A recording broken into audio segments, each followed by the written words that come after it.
ये आंदोलन श्रमिक छटई प्रतिवाद आंदोलन आज श्रमिक समाज सुरक्षित ना से प्रतिवाद आज आंदोलन आपण मैंने जानी रखु 2024 ये सरकार आसला आज सब घर उद्योग आज श्रमिक छटई चली तार ज्वलंत उदाहरण हूँ टाटा पावर एवं 250 रु माने विधवा लोक माने बाहर कर एमएसपी मानवर मुख्यमंत्री जिले में आज की 43 दिन होगा आंदोलन बसती आम बर्तमान आमर मुख्य डिमांड हो जो श्रमिक मान तुम बहिष्कार कर तुरंत कम एवं राज्य सरकार जिला प्रशासन जो चुक्तिनामा कर कटक जिलार तुरंत बीके स्टील कार्यकारी तेणु यही दाबी नहीं कि आज श्रमिक समाज राजरास्ता को जे पर्यंत समस्या समाधान नहीं अहरात्र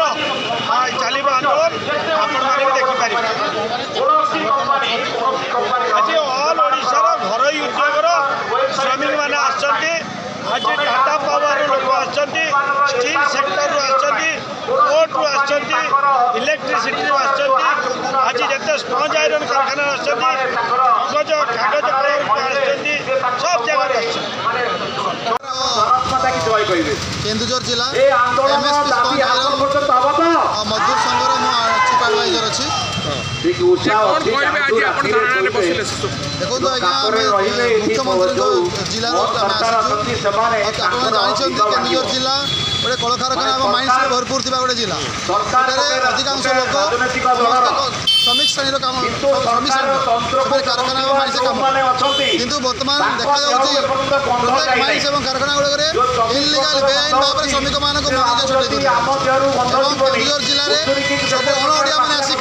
अणओडिया लोक मैंने आसिक कम कर जिला केन्दुझर जिलार जेहेतु गोटे आदिवासी जिला से लोक मान बिल्कुल स्थानीय नियुक्ति दि जाए जो मैंने ड्यूटी कर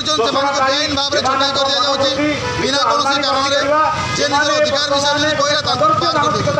तेणु आज आम एमएसपी कारखाना सम्मुखें 48 दिन है 48 दिन है आज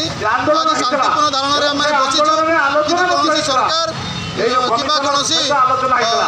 कंपनी कर्तृपक्ष कि प्रशासन